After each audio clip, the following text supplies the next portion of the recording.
Vamos a empezar esta nueva charla de noviembre de 2024, que a mí me gusta decir que es la número 36.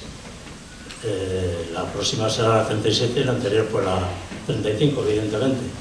Y quiero destacar esto porque significa que llevamos más de 3 años haciendo esta actividad y con continuidad, como se está viendo, y siempre sobre temas de Getafe. Hoy toca un tema muy interesante, como es el Getafe visigodo. Nos va a hablar Javier Salido de la vida y muerte en Getafe, en ese entorno.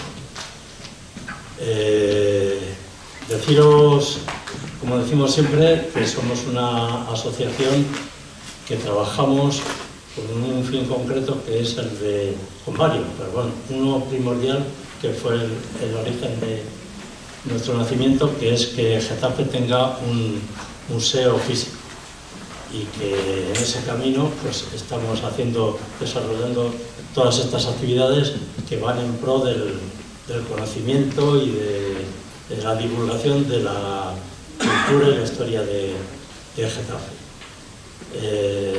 Nuestra asociación pretendemos llegar a cuanta más gente mejor, y pretendemos ser lo más grande posible dentro de nuestra modestia.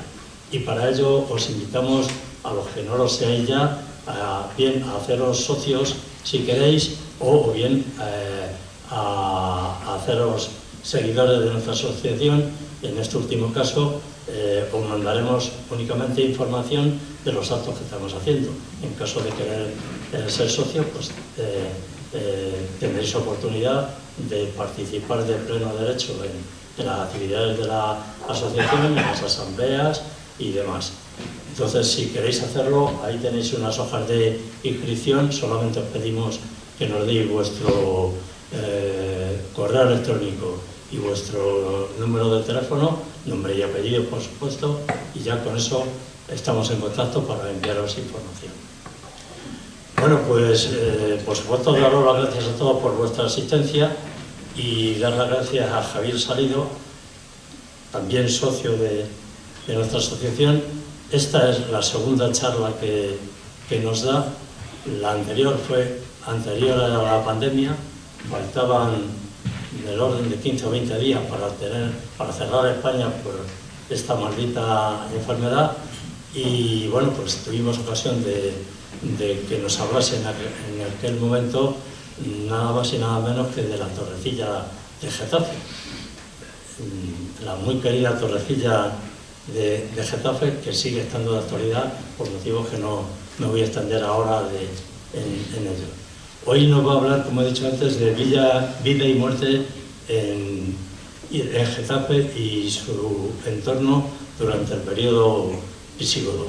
Lo tengo que leer porque mi memoria no da para aprenderme tantas palabras seguidas.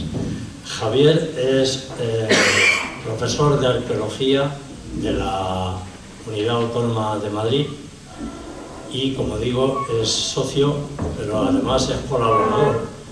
Se ha prestado a colaborar con la asociación en todo lo que ha podido, y sigue estando abierto a ello.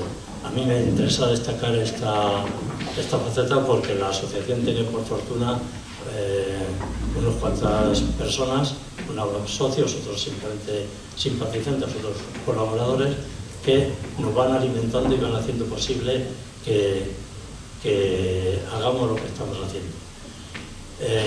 Yo no digo nada más. Dejo la palabra a Javier. Después de que tenga su intervención, abriremos un turno de preguntas para quien quiera formularle alguna aclaración sobre el tema que nos ocupa, lógicamente, y entonces pues ahí tendremos ocasión de intercambiar nuestras opiniones. Muchas gracias a todos, y le doy la palabra a Javier. Bueno, pues buenas tardes. Muchas gracias, por supuesto, a la Asociación Amigos del Museo de Getafe por la invitación y por su siempre buena acogida, porque la verdad es que siempre me he sentido muy respaldado y yo he tratado de colaborar al máximo con la asociación, porque al final, sinceramente, nosotros en el mundo de la academia, siendo de la Universidad Autónoma de Madrid, muchas veces trabajamos a nivel científico, pero es verdad que nosotros escribimos mucho, nosotros publicamos en revistas científicas, pero muchas veces ese conocimiento no llega a la gente, ¿no? Entonces yo desde hace algunos años es verdad que me he dedicado mucho a lo que ahora se llama transferencia del conocimiento, que es ni más ni menos que difundir lo que estamos haciendo en la universidad para que la gente pueda entender un poco en lo que estamos trabajando, ¿no? Al final las universidades, las excavaciones arqueológicas, los museos se pagan con dinero público y creo que es un deber nuestro a nivel social que en cierto modo transmitamos aquello que estamos trabajando. Por otro lado, quería agradeceros a todos por asistir a esta conferencia, que va a ser breve, unos 40 minutos. Intentaré no extenderme mucho, sobre todo para no aburriros. Sé que algunos amigos y compañeros van a tener que marchar antes, así que bueno, cuando los veamos marchar no pensemos que se han aburrido, sino simplemente que se tienen que marchar, ¿de acuerdo?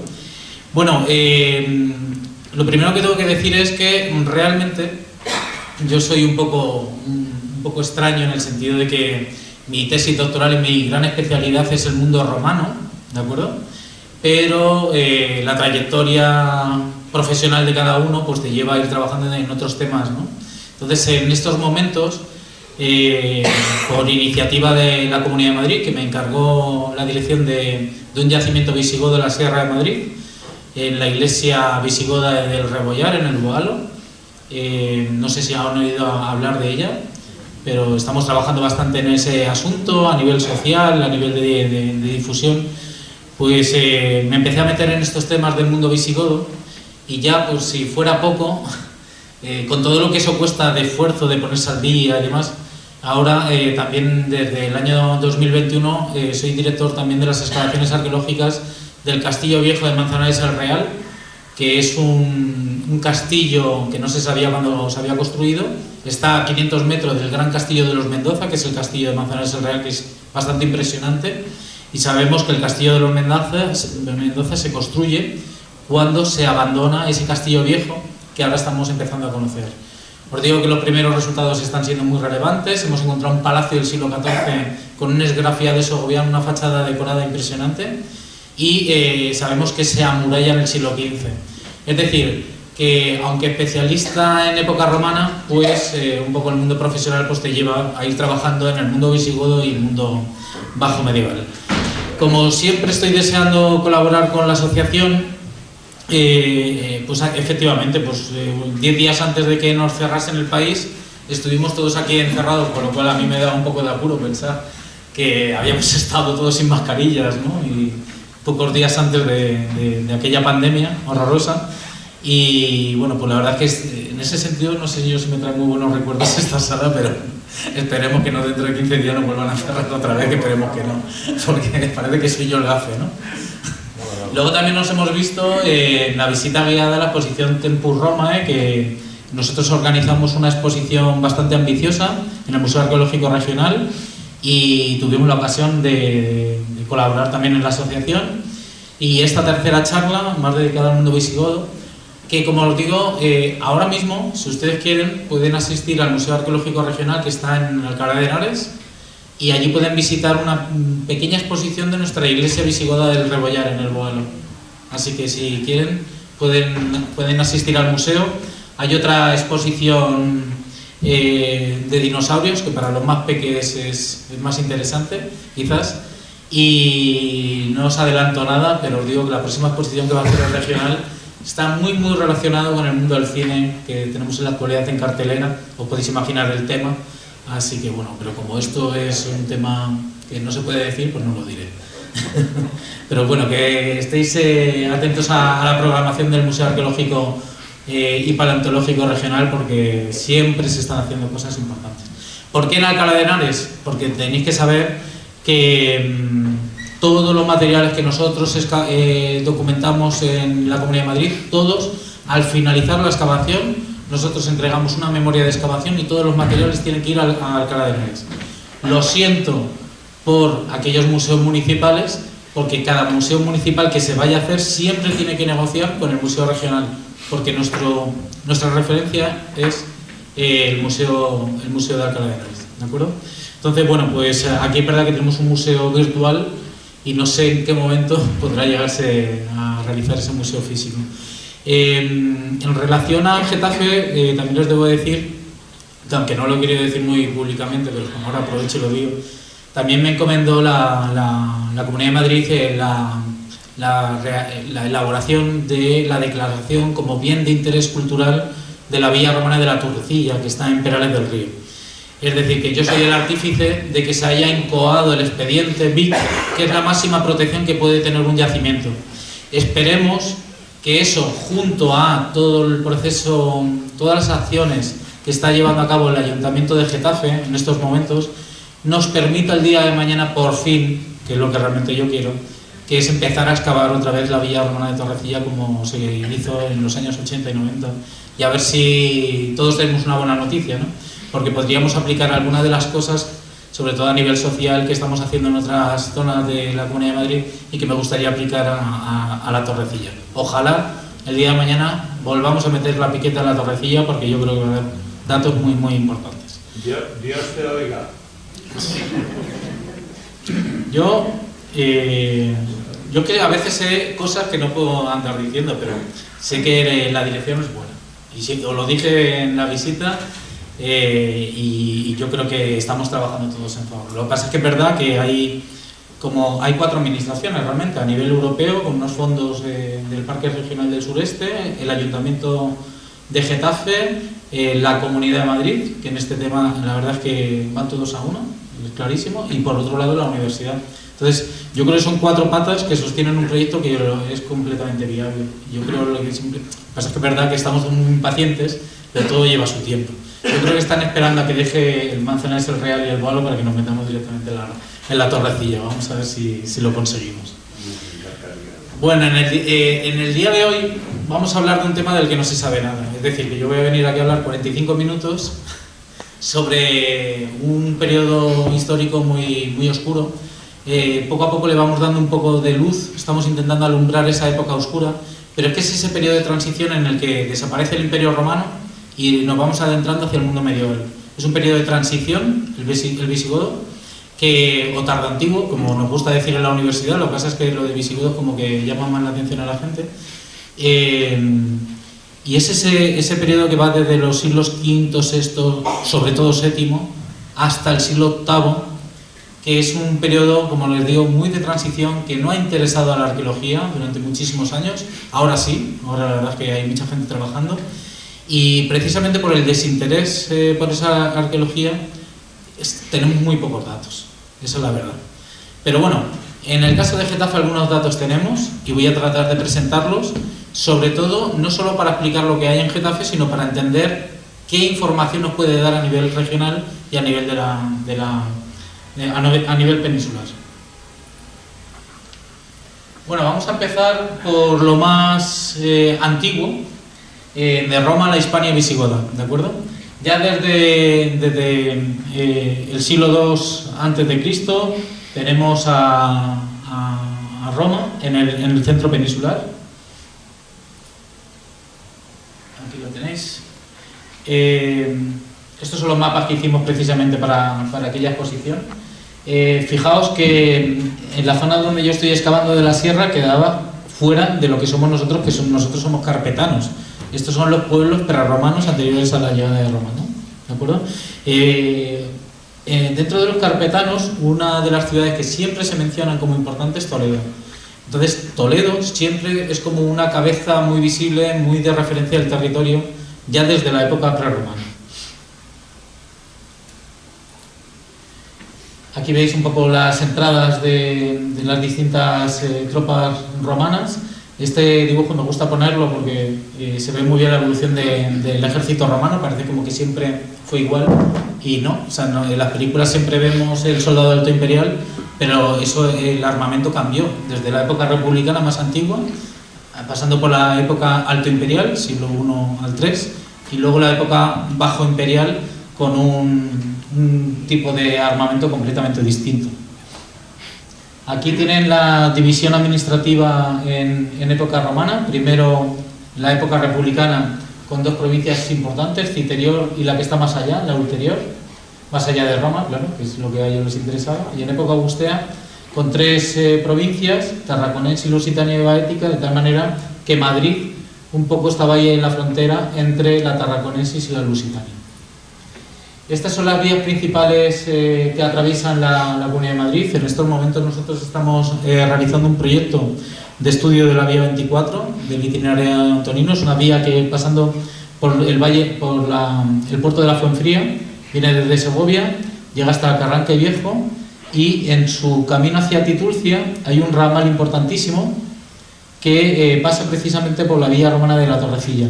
Es importante porque precisamente por ahí pasa una cañada real que todos conocemos, la Galiana, y que explica la importancia de todas las villas que se van configurando en torno a esta gran vía. Tenemos, por ejemplo, la villa de Tinto Juan de la Cruz en Pinto, tenemos la Torrecilla en Getafe, Villaverde, que había una villa impresionante, Carabanchel, que también puede ser un vicus, una villa, no está muy claro el asunto. Sea como sea, es un ramal que lleva hasta la vía principal con Plutum, Alcalá de Henares, que fue fundamental en el mundo romano, porque Alcalá de Henares es la única ciudad clásica que mejor conocemos a nivel urbanístico. Y por eso hoy en día, el museo, al final, la historia tiene su peso. Y fue Alcalá de Henares precisamente el lugar más importante tanto en época romana como medieval. Bueno, aquí les pongo un poco estas villas que he tratado de explicar, siempre siguiendo la ribera de los ríos. Fíjense que de todas las villas más importantes que tenemos en la Comunidad de Madrid, tenemos la enorme suerte en Getafe de contar con la Torrecilla, que es una de las villas mejor conocidas, porque fue excavado por mis compañeras de la universidad, de mi mismo departamento, Concha Blasco y Charo Lucas, que sacaron, bueno, tuvieron una información importantísima sobre la villa a todos los niveles, no solamente estructural, sino también la fauna. Es verdaderamente un ejercicio de referencia. Fíjense que si yo pongo cómo caminar hoy en día en Google Maps, simplemente evitando el relieve, desde Toledo hasta Alcalá de Henares, fíjense el paso que nos lleva. Nos lleva precisamente por la vía de la Torrecilla. Es que es un paso natural que explica luego la cañada real posterior, ¿de acuerdo? Fíjense la cantidad de yacimientos del mundo romano que tenemos en torno, jalonando esta antigua vía. La vía romana de la Torrecilla no la pongo porque vaya a hablar de ella, que ya hablé largo y tendido en aquella conferencia. Sobre todo hablo de ello porque primero porque me parece lo más destacado a nivel arqueológico en nuestro municipio, y segundo porque tiene una fase que ya se ha fechado en época visigoda, ¿de acuerdo? La villa romana de la Torrecilla, de la que conocemos prácticamente un patio, y como les digo, pues ahora mismo está incoado el expediente para su máxima protección, y espero que en muy pocos meses ya sea declarado BIC por parte de la Comunidad de Madrid. Aquí tienen una fotografía aérea precisamente de ese patio, de cómo es. Yo creo que se ve bastante bien, ¿no? Distintas estancias organizadas en torno a ese patio central. Esto es un poco lo que se conoce a partir de la campaña de 1987, donde pues han podido reconocer desde placas de nácar, material latenicio, materiales muy interesantes, incluso frescos con inscripciones que están todavía por estudiar, y yo creo que da mucho juego, nos va a dar muchísima información. ¿Por qué hablo de ello? Porque mis compañeras del departamento diferenciaron tres fases. Una que empieza ya casi en época bajo imperial, la que denominan suelos blancos. Suelos blancos porque están realizadas con un tipo de suelo de mortero. Suelos rojos porque en el siglo IV-V se aplica lo que se denomina en época romana opus igninum, que es una amalgama de mortero con cerámica, que son fragmentadas y son colocadas sobre todo para revestimientos. Y una fase 3 ya en el momento tardío, que se llama de suelos negros. ¿Por qué? ¿Por qué suelos negros? porque lo que encontraron fueron cavidades, agujeros que se hicieron sobre la antigua villa romana, ¿de acuerdo? Lo que se ha dado en llamar generalmente silos, pero que realmente no sabemos muy bien qué función tenían, ¿de acuerdo? El problema es que cuando decimos silos pensamos directamente en graneros, y no siempre sirvieron como graneros. Unas veces eran basureros, otras veces eran efectivamente silos para el almacén de grano, otras veces silos para todo tipo de alimentos. Entonces, bueno, la identificación de esta estructura no es fácil. Fíjense las tres fases que les comentaba. Muy interesante esta zona de cocina con esa despensa. Y en esta fase 3, fíjense la cantidad de agujeros, esos silos, que horadan directamente los pavimentos de la antigua villa. ¿Qué quiere esto decir? Eso es lo que deberíamos de plantearnos, ¿no? Pues que ha habido un cambio constructivo. ¿Cuál es el problema? Que siempre se ha visto esto desde un punto de vista muy negativo. No voy a ser yo, como gran experto, no gran experto, sino especialista en el mundo clásico y defensor del mundo clásico, el que defienda que en el mundo medieval avanzó constructivamente. Simplemente hay que pensar de una manera distinta. Están viviendo de un modo diferente, ni más ni menos. Ya el estilo de la villa romana no es el patrón de asentamiento en ese momento, y ahora se vive de otra manera. Problema, que para conocer cómo viven tenemos que basarnos en una evidencia muy poco tangible, como es los silos. Si están almacenando alimentos, si están almacenando granos, si están tirando o están depositando objetos en basureros, eso quiere decir que están viviendo ahí. ¿De acuerdo? Es que muchas veces se han estudiado como algo aislado y sin embargo lo que nos están mostrando realmente es una evidencia de vida clarísima, ¿no? Bueno, pues precisamente en esa antigua villa romana, de la que os pongo estas imágenes para que os hagáis una idea, esta gran imagen la hicimos para un libro que ustedes se pueden descargar en PDF, está online, se llama El Poder de Roma, y lo publiqué con mi directora de tesis, Carmen Fernández Ochoa, y bueno, pues vemos precisamente cómo serían esa vida, ¿no? en las villas romanas. Podríamos hablar largo y tendido de estas imágenes, pero nos toca hablar del mundo visigodo. En la villa de la Torrecilla sabemos que estaban viviendo y enterrándose junto a la villa, porque más o menos a unos 700 metros al norte de la villa apareció una necrópolis de cremación. Cuando hablamos necrópolis de cremación es lo que nosotros ahora llamamos incineración. En el mundo antiguo no se incineraban, simplemente se cremaban. ¿Qué quiere esto decir? Que el cuerpo lo quemaban en una pira y siempre quedan huesos, testimonio de esa cremación. Hoy en día, cuando incineramos con altos hornos, ya no queda absolutamente nada, ¿de acuerdo? Por eso muchas veces cuando se producen algunos casos que no queremos recordar, en los que uno asesina a una persona y se quema, siempre queda evidencia. Y por eso se hace un estudio a nivel arqueológico en el terreno donde se sabe que se ha cremado un individuo, porque siempre quedan testimonios de la cremación, ¿de acuerdo? Bueno, pues en el mundo antiguo, en el siglo III y IV, sabemos que se estaban cremando muy cerca de la villa. El problema es que mis compañeros me contaron que en aquellos años en los que se estaban llevando todos los areneros de Getafe para la construcción de las grandes proyecciones urbanísticas de Madrid, detectaron un ustrinum, que es una zona donde se quema precisamente a los cuerpos en época romana, y aprovecharon los obreros el tiempo del descanso de media hora de bocadillo para coger una pala excavadora y llevarse directamente todo el yacimiento. O sea, da igual que estés haciendo el seguimiento de obra, da igual que estés detrás, que si alguien quiere destruir el patrimonio lo va a hacer. Y aquí pasó eso. Es decir, que esa necrópolis, desgraciadamente, no vamos a tener muchos datos. Sí tenemos algo más de esto que os comentaba, ¿no? Fíjense que lo que tienen ahí es unos silos, unos grandes agujeros, incluso con piedras de moler, que nos están indicando que se sigue habitando el lugar. Es decir, la villa romana de la Torrecilla fue un lugar de referencia completa del territorio, pero es que además se está viviendo de un modo completamente distinto, ¿de acuerdo? Y se preguntarán ustedes, bueno, sí, ¿cómo? Sabemos dónde están almacenando, pero ¿cómo viven, no? Pues fíjense, muy cerquita de aquí, en el yacimiento de Arroyo Culebro, en Leganés, pasó exactamente lo mismo. Encontraron un gran campo de silos, sobre todo de época visigoda también, y no se encontró nada más.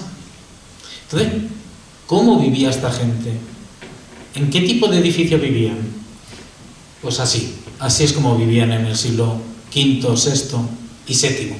Es decir, lo que tenemos son asentamientos rurales menores, cabañas, que a veces no han dejado casi evidencias en el terreno. Apenas dejan impronta en el terreno, ¿de acuerdo? Entonces, ¿cómo vamos a detectar las cabañas? Pues vamos a tener agujeros de poste y vamos a tener cabañas hundidas directamente en el terreno, ¿de acuerdo? Eso es lo que vamos a encontrar en todo Madrid, salvo en algunas otras zonas que también vamos a encontrar poblamiento en piedra, ¿de acuerdo? Ahora estamos empezando a encontrar poblamiento en tierra.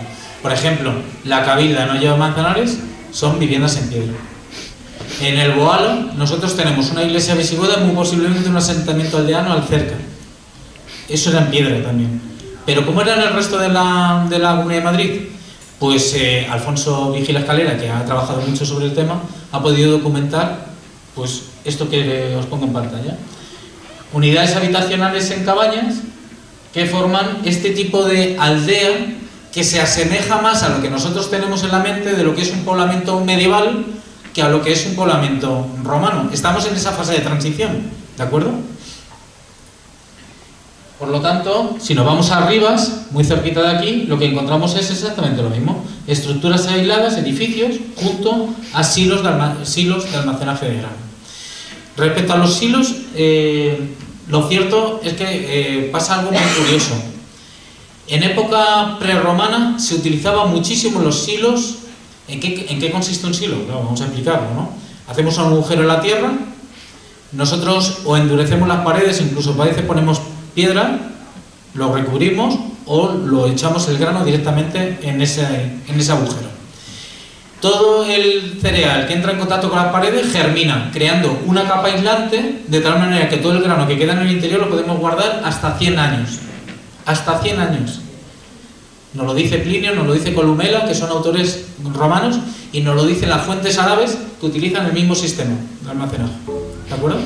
En época romana se empieza a abandonar el sistema de silos, pero no se deja de utilizar. También se utilizan, pero se utilizan sobre todo hórreos elevados. ¿De acuerdo? ¿Por qué? Porque el hórreo te permite extraer el cereal, pagar impuestos, una continua apertura. El silo, una vez que lo abres, prácticamente hay que consumir el cereal que tienes ahí guardado. ¿De acuerdo? ¿Qué pasa?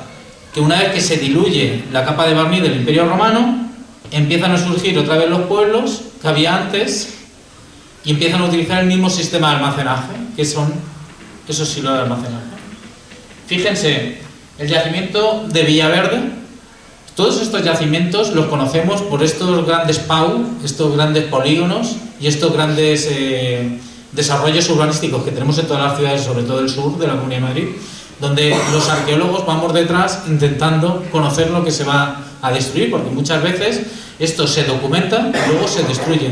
Así es la arqueología no puede andar parando tampoco la vida diaria, solamente se para la obra en el momento en el que algo valga la pena a nivel de musealización o por otros motivos, ¿no?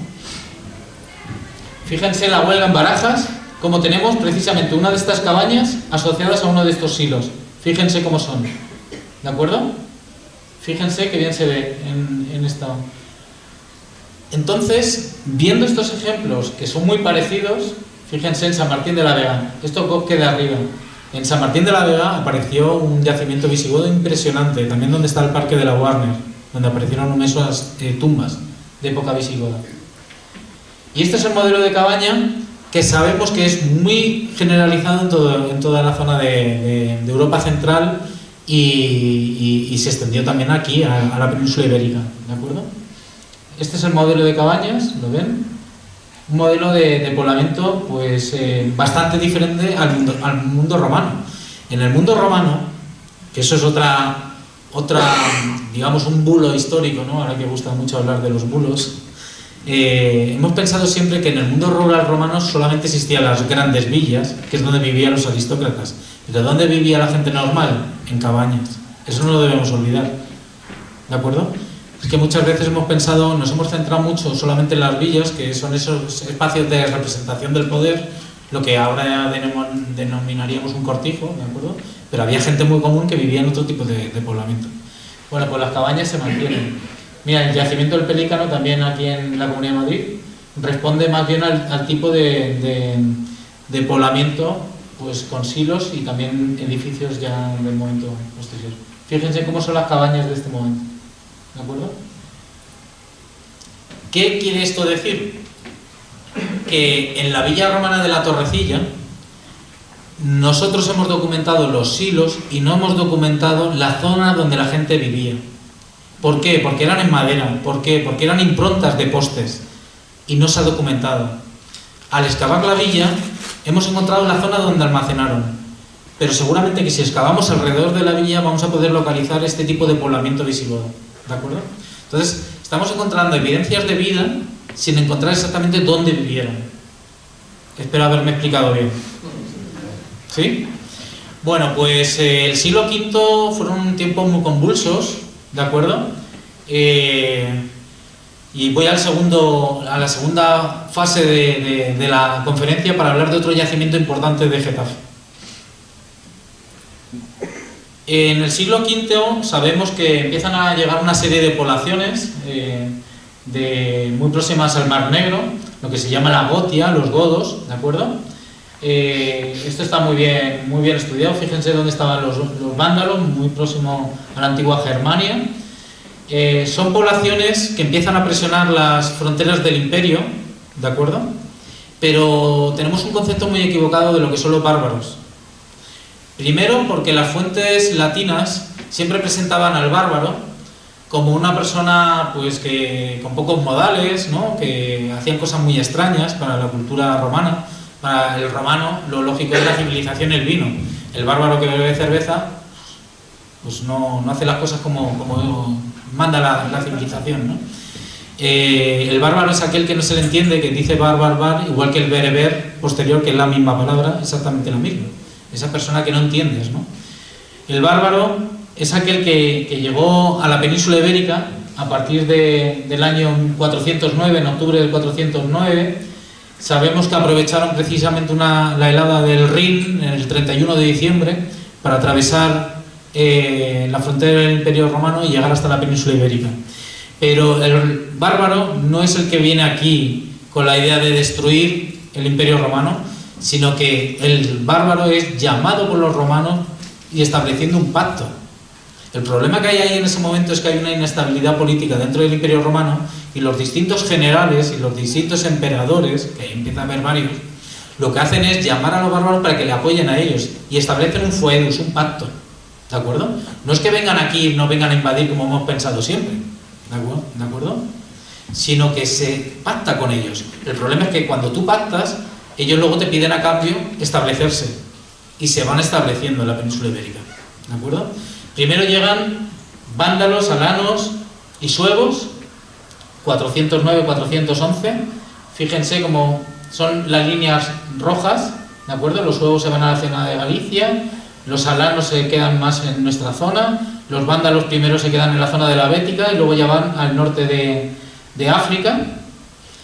Y después vienen presionando, a partir del 415, los visigodos, que atacan directamente a la zona de los alanos y los vándalos, que son los que se van a quedar después. Los visigodos primero establecen capital en la zona del sur de Francia y luego establecen la capital del reino visigodo en Toledo. Qué casualidad Toledo, ¿eh?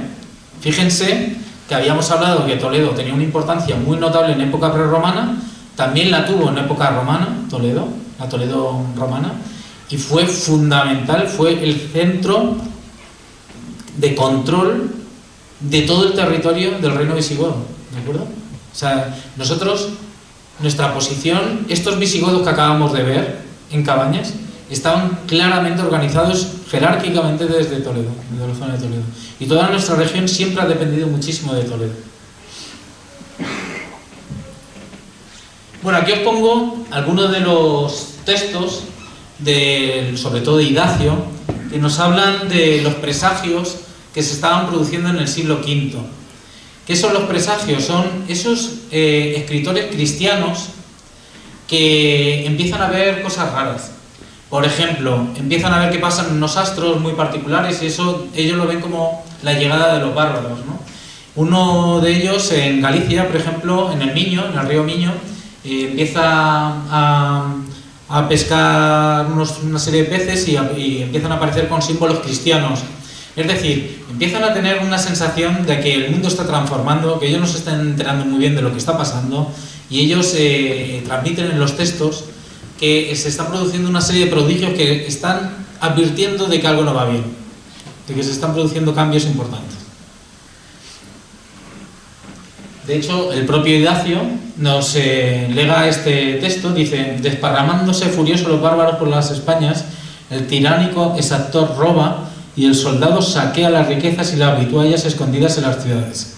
Esta imagen tan bárbara, es decir, tan malvada del que llega, es precisamente la que quieren transmitir los cristianos en ese momento, ¿de acuerdo? Pero como os he dicho anteriormente, entre las élites, y esto lo sabemos muy bien por todas las guerras, incluso las actuales, entre las élites se respetan y hay unos pactos, ¿de acuerdo? Y eso siempre se mantuvo, ¿de acuerdo?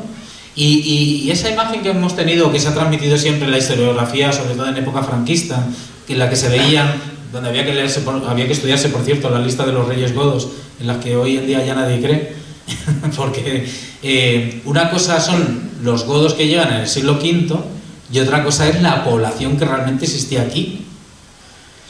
Vamos a pensar por un momento, ¿cuánta población puede llegar y cuánta población luego realmente viene de la zona del otro lado de Europa? La mayor parte realmente eran hispanorromanos que van pasando los siglos y en un momento dado son visigodos, ¿de acuerdo? Pero ellos son naturales de aquí. ¿Esto se ha entendido? Bueno, pues todavía hay gente que no lo entiende. Todavía siguen pensando que son esos bárbaros que vienen de la zona de Europa y aquí de repente todos lo somos, ¿no? Y dice, que si no nos explica cómo se podría conquistar todo. Bueno, pues igual que los españoles, cuando van a América y se van tomando posiciones y plazas fuertes con unos pocos contingentes. ¿Dónde está la base de la población? Los de allí, realmente. Exactamente igual, en este momento. Lo que hizo Hernán Cortés con la conquista de México. ¿Perdón? Que más o menos lo que hizo Hernán Cortés con la conquista de México. Claro, es justo lo que estoy diciendo. Bueno, pues todo el amurallamiento que se produce en las ciudades en ese momento se ha tratado de explicar durante un tiempo como si hubiera que defenderse frente al bárbaro, ¿de acuerdo? Entonces, todas estas murallas que tenemos aquí en la península ibérica, en los siglos IV y V, aquí os pongo algunos ejemplos: Astorga, León, en la propia Bárquino, en Barcelona. Todas estas murallas se han interpretado durante muchísimo tiempo como que había que hacer frente a los bárbaros que llegaban. Claro, si tú tienes una muralla del V y han venido bárbaros, pues hay que defenderse. Hoy en día sabemos que no es así, que realmente lo que estaban haciendo era defender todos los caminos que nos permitían llevar las vituallas, el aprovisionamiento del ejército, que ¿dónde estaba? En la zona de la frontera. Y se mandaba todo el trigo desde la zona de Hispania y de Aquitania hacia, Aquitania es el sur de Francia, hacia la zona del Limes, de la frontera, ¿de acuerdo? Que era donde estaba el ejército, en cierto modo, sosteniendo también la entrada de poblaciones que no estaban entrando por los pactos, sino por otras vías. Fijaos que en ese momento, esto es muy curioso, esto es muy interesante. Fíjense cómo a veces la historia se repite. ¿Qué es lo que pasa en momentos de crisis? Que el gobierno te intenta dar una imagen de estabilidad. Eso es lo que hizo el Imperio Romano. El momento en el que no existe la televisión, ¿dónde está la propaganda política? Lo que llevas en el bolsillo, ¿no? Las monedas. Entonces, el mensaje que transmiten es el de Felix Tempore. Felix Tempora. Es decir, tiempos felices. Que bien vivimos todos, ¿no? Cuando realmente el Imperio Romano se estaba desmoronando, se estaba disgregando en ese siglo V, pero son los últimos coletazos. Y esto explica también por qué se construyen las murallas en este momento. Si tú tienes que dar la imagen de estabilidad de un gobierno fuerte, ¿qué es lo que haces? Pues poner a trabajar a la gente que está desempleada. Entonces, inviertes todo tu dinero, todo el gasto del Estado precisamente en intentar dar una imagen de estabilidad y de consolidación y de fuerza, ¿no?, de las ciudades. Eso es así como responde el Imperio Romano. Pero ¿qué es lo que está pasando aquí que no hay murallas? ¿Qué es lo que está pasando en el centro peninsular? Pues esto que estáis viendo aquí, que efectivamente existe un tiempo convulso. La gente hace un poco lo que pasó también en la Guerra Civil, que era, yo tengo un tesorillo, y de hecho todavía aparecen algunos tesorillos en algunas casas, ¿no?, que hicieron a veces doble pared, metemos todo el tesoro con la idea de, cuando esto pase, intentaré recuperarlo el día de mañana, ¿no? Eso es lo que pasó en época romana en este momento.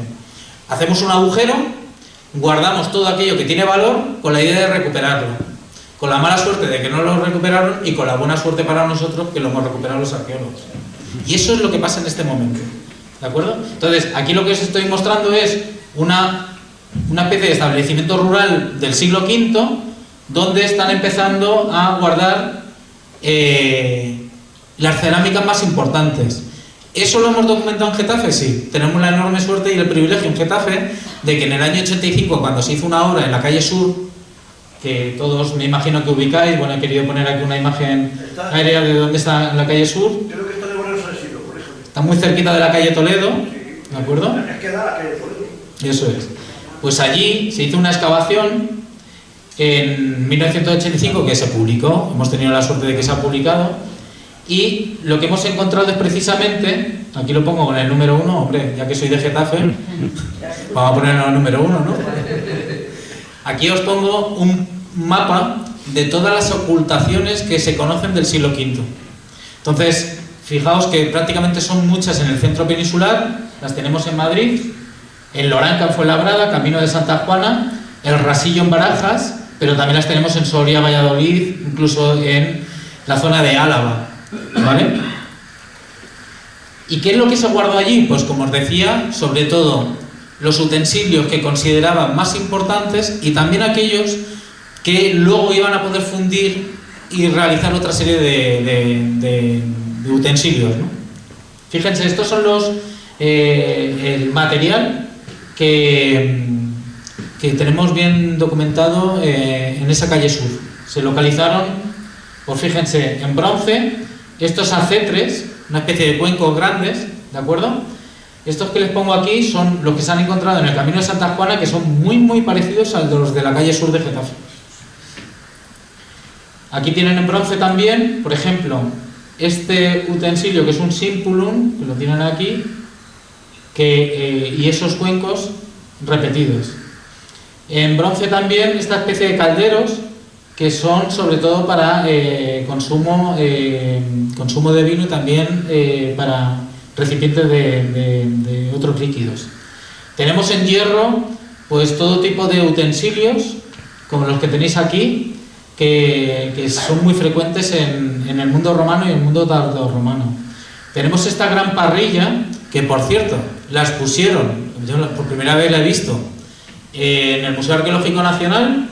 Quitaron la exposición hace muy poco, la exposición Convivium, que era una exposición sobre alimentación en el mundo romano, y ahí expusieron la parrilla de la calle Sur de Getafe, que está en el Museo Arqueológico Nacional.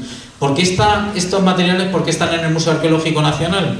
Porque todavía no se había construido el arqueológico regional.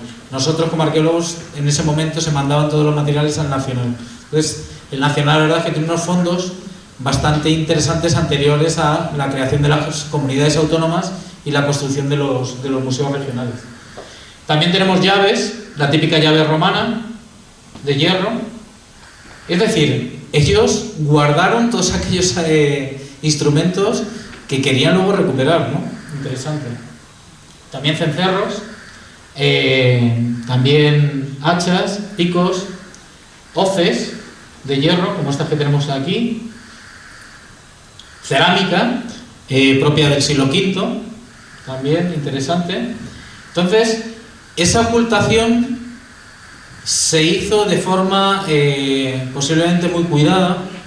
No son agujeros y se tira todo, no, está todo muy ordenado, muy bien organizado, exactamente igual como la ocultación del Camino de Santa Juana, que tenemos muy próximo aquí, Por eso la conferencia la llamé Getafe y su entorno, porque es verdad que no podemos estudiar la época visigoda de Getafe aislándolo del resto, es que todo el ambiente es muy cercano, ¿no? En esto. Fíjense cómo se colocarían esos grandes recipientes. Ahora haré un pequeño paréntesis, ¿de acuerdo?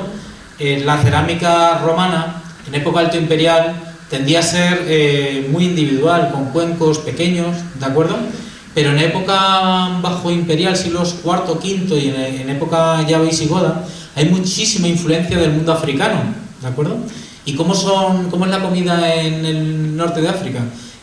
Son celebraciones más comunales, generalmente con bandejas amplias, donde se come directamente del centro, como se ha hecho pues, casi hasta nuestros días, como ha sido muy habitual, donde hay una influencia árabe, ¿no?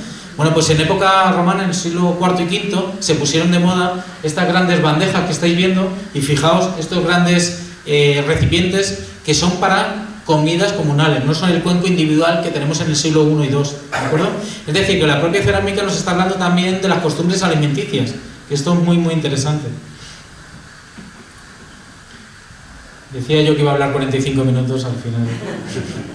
Aquí tienen los restos arqueológicos del Camino de Santa Juana, un poco para que veáis el contexto, y todos los demás son muy parecidos. No he querido traer todos los ejemplos, he traído aquel que es más cercano porque me parece que se asemeja mucho a Getafe. Como os digo, todos los materiales de Getafe están en el Museo Arqueológico Nacional y solamente exposiciones temporales como esta nos permitirán conocerlo.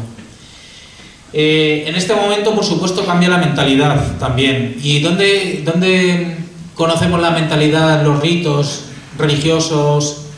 Lo conocemos en los enterramientos, ¿de acuerdo?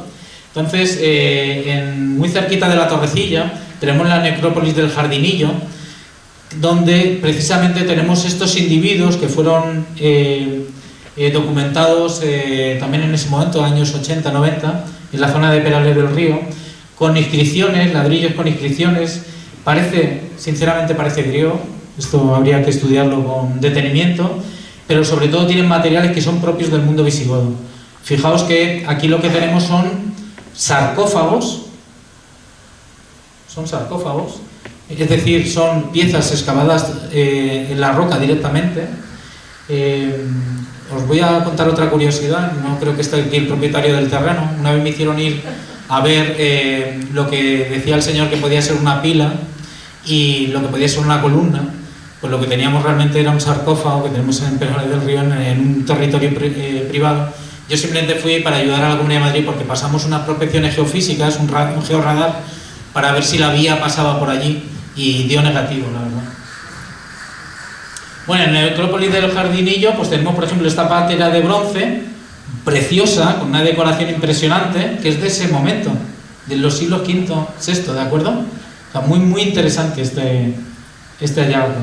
Y muy cerquita de aquí de Getafe, que está casi en límite con Pinto, aunque corresponde al término municipal de Pinto, encontramos también enterramientos, en este caso 2 individuos adultos, aún son hombres, que fueron depositados en el mismo momento y que aparecen asociados a esa cerámica.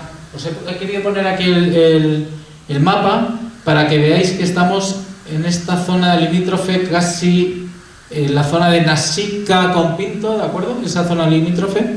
Tenemos este yacimiento donde vemos que son mayores de 30 años, se han podido hacer estudios del desgaste de los dientes, lo que también de las vértebras, que nos hablan también de trabajos intensivos. También análisis de carbono 14 que lo fecha en el 660, es decir, estamos en el siglo VII, un poquito más avanzado, ¿de acuerdo? Pero en el término municipal de Getafe también tenemos la necrópolis de Acedinos. En la necrópolis de Acedinos aparecen una serie de individuos asociados a los típicos broches visigodos, que son los que han permitido, son lo que nosotros llamamos fósil director. ¿Qué significa eso? Que tú ves el material y dices visigodo, sin ninguna duda, ¿de acuerdo? Bueno, pues estos objetos que son muy destacados, que tienen una influencia bizantina muy fuerte, muy oriental, ¿de acuerdo? Pues ha aparecido precisamente en el término municipal de Getafe. siglos VI, VII después de Cristo, cuentas de vidrio, broches, hebilla y placas de cinturón que aparecieron precisamente en el camino de Acedinos, en este caso sí en el territorio municipal de Getafe. Muy interesante es un poco la portada que he querido mostrar de esta conferencia, porque esto sí que nos está hablando de cómo vestían. La moda en la forma de vestir también cambió y lo conocemos precisamente a base de estos broches, ¿de acuerdo? Ahora ya no es la pequeña fíbula romana con su toga, que debía ser un atuendo muy incómodo. La toga no la llevaba cualquiera, la toga la llevaba solamente la aristocracia, ¿de acuerdo? Ahora lo que se llevan sobre todo son grandes pieles pesadas que había que abrochar con grandes fíbulas, broches enormes y esos broches de cinturón que nos están hablando ya de otro tipo de vestimenta completamente distinto, más parecido a lo que conocemos del mundo medieval que a lo que se había producido en el mundo romano. Es decir, este tipo de vestimenta que tenemos muy bien documentado por estos broches tan comunes en el mundo visigodo. Fijaos que la filigrana, el tipo de filigrana, esto antes, en cuanto se encontraba, se decía ya está un germano. Esto ha venido del norte del centro de Europa. Y ahora sabemos que no, que esto es una moda que vino sobre todo influenciado por la zona por el mundo bizantino, a través del Mediterráneo, ¿de acuerdo? Claro, cambia mucho la mentalidad, ¿eh? Los tipos de enterramientos en este momento, como los del Prado Acedinos, pues podían ser de dos tipos, o sarcófagos o tumbas de cista. ¿Qué son tumbas de cista? Haces el agujero, colocas lajas de piedra para hacer la caja y encima una losa cobertera, ¿de acuerdo? Este sería el tipo de atuendo que vemos bien representado, pues por ejemplo en la Indiana en Pinto, también en el Valle de Lenares han encontrado este tipo de Valdetorres del Jarama, Tinto Juan de la Cruz en Pinto, es decir, yacimientos madrileños, no me he ido muy lejos, ¿eh?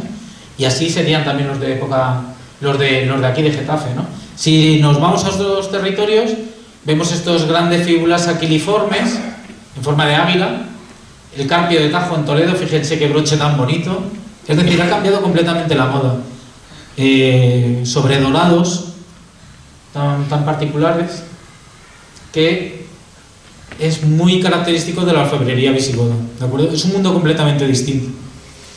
Fíjense que aquí estamos hablando todo el rato de visigodos, tardoantiguos. Bueno, este concepto ha cambiado mucho, ¿de acuerdo? Y es lo que voy a intentar explicar en esta tercera fase, que esto es fundamental, que lo entiendan. En los años 40, las relaciones entre el gobierno de Franco y el gobierno alemán hizo que grandes investigadores alemanes tuvieran acceso a cualquier tipo de yacimiento visigodo. Donde ellos querían excavar, se les permitía el acceso. Cuando querían ir al Museo Arqueológico Nacional a ver los tesoros visigodos, se les abrían todas las puertas. De hecho, alguno nos falta ahora, por aquello, ¿de acuerdo? Porque se lo llevaron. Aquí tenéis, por ejemplo, al dirigente nazi Hitler viendo la colección visigoda con Santa Olalla, que es el arqueólogo español del momento. Por ejemplo, en Castiltierra, que fue excavada en esos años, 32 al 35, es decir, previos a la Guerra Civil, ¿de acuerdo? Estos contactos son previos, pero aquí tenemos a Santa Olalla defendiendo la época de las grandes migraciones. O sea, él lo que consideraba era que estos visigodos venían sobre todo de la zona de Germania, ¿no? De Alemania. ¿Qué está tratando de explicar? Las relaciones entre Alemania y España ya desde una época muy antigua. En esto los alemanes tenían un problema, ¿eh? Porque por un lado ensalzaban el mundo romano, pero desgraciadamente el mundo romano los había conquistado a ellos. El saludo nazi es romano, toda la simbología nazi era romana, ¿de acuerdo? Pero por otro lado querían destacar mucho el mundo visigodo porque eran ellos. Entonces ahí tenían una contradicción interna, ¿no? Aquí en España seguíamos mucho lo que se decía en Europa. Cosina, por ejemplo, presentaba al pueblo germánico como una etnia superior. Esto es muy típico del momento del nacionalismo, del imperialismo del momento, ¿de acuerdo? Y aquí todo lo que olía a visigodo enseguida se interpretaba precisamente como la llegada de los germanos. Hasta que Pedro Palol empezó a cambiar un poco el paradigma. Dijo, disculpen, no todos los que estaban aquí, ni todos los objetos venían de Europa. Son gente de aquí que está cambiando la forma de vestirse, la forma de vivir, la forma de pensar, ¿de acuerdo? Hasta el punto de que Gisela Ripoll, por ejemplo, ha cuestionado incluso el carácter visigodo de los enterrados, ¿de acuerdo? Es decir, que no son visigodos, son romanos del siglo VI y VII, no hay más, ¿de acuerdo? Si son romanos del siglo VI y VII, ¿qué es lo que he intentado yo aportar a la ciencia en ese sentido? Pues oye, si tenemos unos visigodos que los estamos excavando, vamos a hacer unos análisis de ADN que hoy en día se pueden hacer y vemos cuál es el origen de esta gente. Eso es precisamente lo que he hecho en el yacimiento visigodo del Rebollar del Boalo, con el que terminaré la conferencia de manera muy rápida, ¿de acuerdo? Y lo hago sobre todo para explicar esta cuestión, la cuestión visigodo, ¿de acuerdo? ¿Qué información está aportando en nuestra excavación? Que no es porque la haya hecho yo, ni la haya dirigido yo, junto a Rosario Gómez Osuna y Elvira García Aragón, sino porque creo que es un estudio importantísimo por lo que está dando a la luz en estas investigaciones. No hay una iglesia visigoda excavada con las técnicas y métodos del siglo XXI, no hay ninguna iglesia visigoda con ADN realizado, ni con análisis radiocarbónicos, ni con los estudios cromatográficos que estamos haciendo nosotros. Es decir, estamos excavando una iglesia del 7 con un criterio del siglo XXI, cosa que hasta ahora no se había hecho.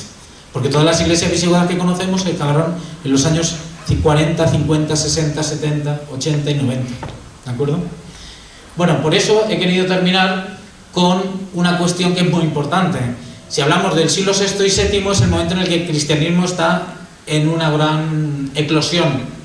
El cristianismo, por supuesto, comenzó en el siglo I, pero en el siglo V, VI y VII se difunde y se expande de una manera impresionante con edificios construidos en la península ibérica, ¿de acuerdo? Fíjense que nosotros, donde estamos en Getafe, es un gran vacío a nivel de cristianismo. Tenemos algunas piezas con algún crismón, que es la representación de Cristo, ¿de acuerdo? Pero no tenemos grandes edificios eclesiásticos. ¿Dónde se conocen? En Toledo, capital, y en su entorno, como Guarrazar, que es esta iglesia visigoda que tenéis aquí, de donde viene el gran tesoro de Guarrazar, que todos conoceréis, y que está en el Museo Arqueológico Nacional. Y luego tenemos iglesias visigodas en la zona de la Sierra, no solamente el Rebollar, que he excavado yo, sino también Valcamino, que es otra iglesia visigoda del siglo VII. Pero todo en el medio, toda la Comunidad de Madrid en el centro, ha quedado en un vacío a nivel de edificios religiosos, ¿de acuerdo? Aquí lo que os muestro es una cosa interesantísima. En Guarrazar se ha podido hacer un estudio donde vemos que los elementos decorativos de la iglesia eran exactamente los mismos que los de la orfebrería visigoda. Muy interesante. Si os dais cuenta, es una influencia también del Oriente. Esto es como si estuviéramos visitando Constantinopla, exactamente igual. Pero eso trasladado a la península ibérica. Esta es la iglesia que yo he excavado en el Boalo, y con esto ya terminaré. Lo voy a explicar de forma muy breve, ¿de acuerdo? ¿Y por qué quiero explicarlo? Uno, por lo que aportamos en el mundo visigodo, y segundo, porque es un tipo de proyecto donde implicamos a la ciudadanía, que es lo que a mí me gustaría hacer si algún día excavamos en la Torrecilla, que esperemos que sea así, ¿de acuerdo? La iglesia visigoda en este caso, ¿cómo son las iglesias visigodas? Una pequeña nave para los fieles, una zona para el coro y el presbiterio siempre en la zona este, en la zona oriental. ¿Por qué? Porque por aquí nace el sol, por aquí entran los primeros rayos del sol y por aquí viene la venida de Cristo, cuando se hace la gran liturgia, ¿de acuerdo? Dice el Cuarto Concilio de Toledo, los concilios son como las actas de las asambleas de los obispos del momento. En el siglo VII dice que el obispo y el levita comulguen delante del altar, el clero en el coro y el pueblo fuera del coro, aquí. Esta es la iglesia. Esta es la iglesia que, por cierto, ustedes pueden visitar cuando quieran. Algún día organizamos una visita guiada y la pueden visitar. Ahí tienen cómo sería la cabecera del mundo visigodo, no me voy a centrar mucho en ello. Fíjense que... el estilo de iglesia es exactamente igual a todas las iglesias del siglo VII que tenemos en la península ibérica. Fíjense cómo en la zona de la nave está repleta de tumbas, tanto sarcófagos como tumbas de cista, ya lo he explicado.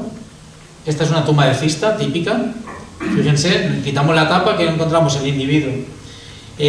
No piensen que le han cortado la cabeza y ha caído en los pies. La cabeza ha rodado, esto es muy frecuente, ¿de acuerdo? Lo que sí es muy raro en este muerto, en el individuo 1, es que tiene la parte inferior mirando hacia abajo y la parte superior mirando hacia arriba.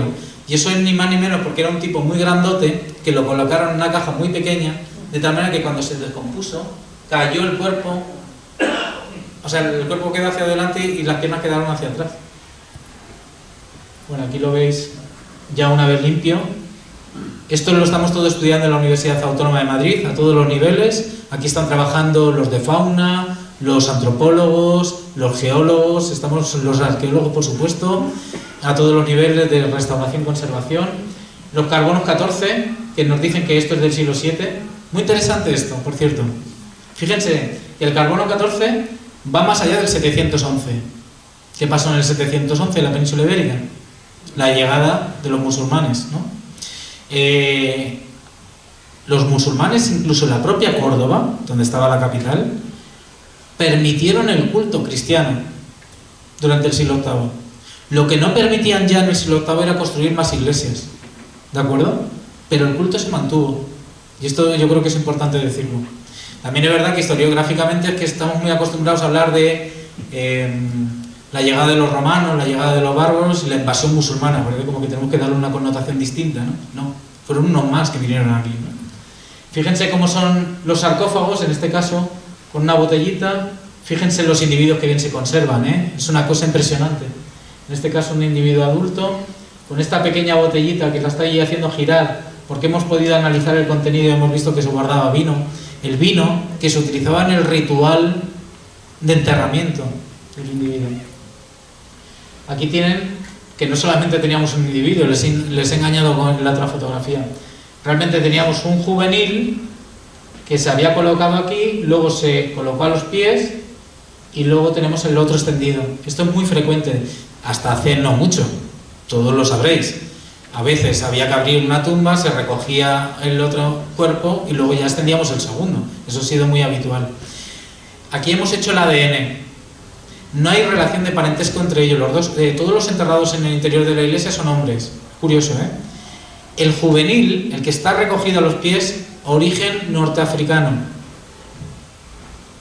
El adulto, origen hispano. ¿Qué quiere esto decir? Lo que os he intentado defender desde el principio. Son hispanos romanos del siglo VII. Fijaos que estamos hablando de la élite. Es la gente que se está enterrando en el interior de la iglesia. Es verdad que es una iglesia rural, pero no son esos visigodos que pensábamos que eran de la zona de Europa, ¿de acuerdo? Estamos hablando de gente común. Bueno, aquí os pongo algunas imágenes más para que veáis que aquí en este caso encontramos otro sarcófago con otro individuo adulto, en este caso con anillos, uno de plata y otro de bronce, claramente visigodos también. Muy interesante esto también. Esto sería un poco la imagen de la iglesia. Y ya para terminar, quería poner esta imagen porque este es el abandono final de nuestra iglesia. Luego se reocupa en el siglo XV y en el siglo XVI, se vuelve a hacer otra iglesia impresionante. Pero es muy interesante el abandono de la iglesia visigoda porque encontramos un pequeño tesorillo de 5 monedas en estas de Al-Hakam I, 810-818 después de Cristo, siglo IX, que nos está indicando que alguien llegó a aquella iglesia ya en desuso, abandonada, y enterró esas moneditas con la misma idea que los del siglo V cuando enterraron todos esos utensilios en la calle sur de Getafe, con la idea de recuperarlo el día después. Exactamente lo mismo, se va repitiendo el proceso. En este caso, fijaos, cuando estamos ahí restaurando las monedas en la Universidad Autónoma de Madrid, pues nos permitió hacer una lectura magnífica de esas monedas, de ese tercer emir independiente de Córdoba. Por cierto, Al-Hakam I era tremendo porque era un tipo que miraba más por las mujeres que por el vino, más que por la religión. Y eso provocó una revuelta en Toledo bastante impresionante. Entonces no sabemos si un tipo que vino de aquella revuelta, porque coincide con Al-Hakam I se dio el culto allí o simplemente pasaba por allí y lo ocultó, ¿de acuerdo? Lo que es verdad que históricamente, que nosotros dependíamos en ese momento también de Toledo, se produce esa revuelta. Fijaos que nuestro depósito es el más al norte de la zona donde se emitieron, que fue Córdoba, ¿de acuerdo? Todos los demás yacimientos se encuentran más al sur o al levante. Y bueno, aquí os muestro una imagen ya de esa reocupación del siglo XIV-XV, la repoblación segoviana, ya en el siglo XIV-XV, muy interesante, porque además sabemos que en ese momento se disponen 9 perinatales, 9 niños, 9 fetos, delante del altar. Lo que están viendo ahí es un pequeño bebé que no sabemos, le llamamos perinatal porque no sabemos si nació muerto y se le enterró sin darle las aguas bautismales, o nació y murió a los pocos días. Sea como sea, 9 niños los colocaron de esta manera. Ahí lo que estáis viendo a la izquierda es el cráneo, que prácticamente es como si fuera una cáscara de huevo, es muy difícil de excavar. Tienen las extremidades superiores y las inferiores. Yo creo que se ve bastante bien, ¿no? Casualmente todos con la cabeza hacia el oeste y los pies al este, exactamente igual que los cristianos del siglo VII. Muy interesante. Fijaos que incluso 2 de ellos aparecieron con una monedita en las manos. Unas moneditas que sabemos que son de Juan II, que nos permitieron fecharlas muy bien en ese siglo XIV-XV. ¿Qué os quiero decir con todo esto? Que el municipio de Getafe tiene una serie de yacimientos, silos que nos hablan de vida, enterramientos que nos hablan de muerte, ocultamientos que nos hablan del miedo. Nos están alumbrando un periodo del que no conocíamos mucho, pero que excavándolo y poniendo en contexto peninsular nos aporta una información fundamental. Y al final yo creo que también Getafe en esto, como en grandes fases de la historia, nuestro municipio por suerte está ofreciendo luz a un periodo muy oscuro que espero que haya podido explicar y sobre todo hayan podido disfrutar. Muchísimas gracias.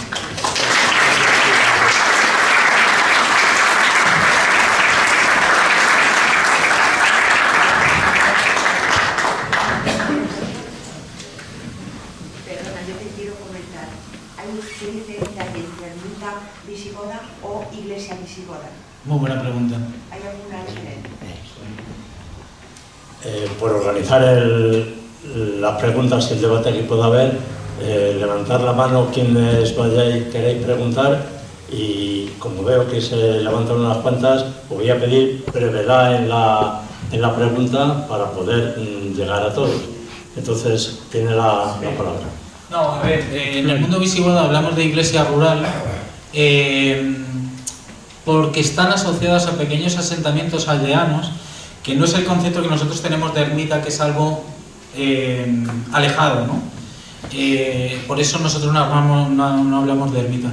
Hablamos ya de ermita en el siglo XIV y XV porque lo hemos documentado en el archivo diocesano que está en el barrio de la Latina. Hay una serie de legados que yo estuve estudiando donde se menciona la ermita de la Virgen del Safedal, que es esta ermita que nosotros tenemos ahí. Entonces ahí ya sabemos que es una ermita. Es que, aunque no tenga que ver con lo de la comunidad, yo soy de un pueblo donde está Santa María de Mencia, que es una ermita visigoda. Es una iglesia rural visigoda. Iglesia rural visigoda. Ahora, a lo mejor lo sabes, que están desenterrando cosas. Sí, está trabajando ahí el CSIC. Claro, Melque es muy interesante porque ahí se empezaron a dar los primeros datos en los que se veían que las iglesias no eran tanto del 7, sino que eran más bien del 8.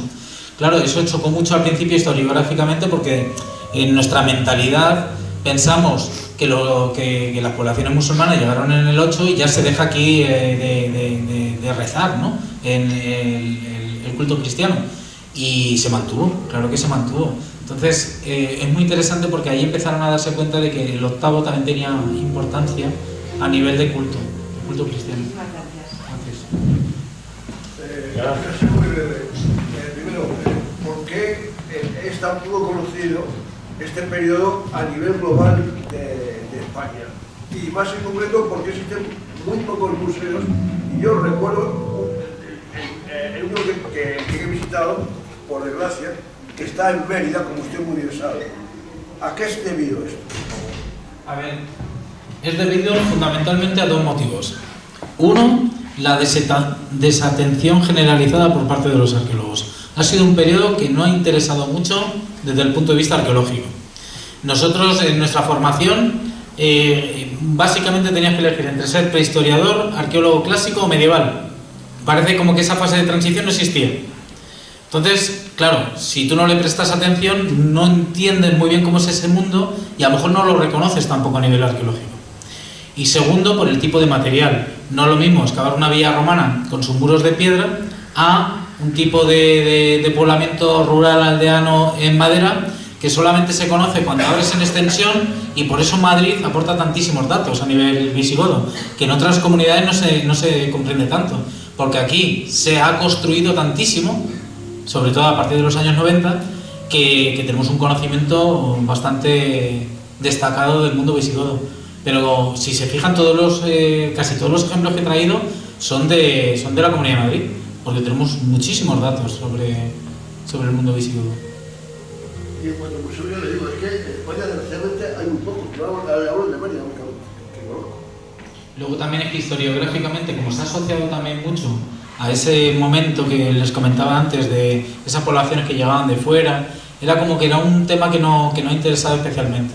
Pero ahora sí, ahora se está trabajando muchísimo sobre el periodo tardo antiguo, sí. Ahora sí. Por allí había 2 palabras pedidas.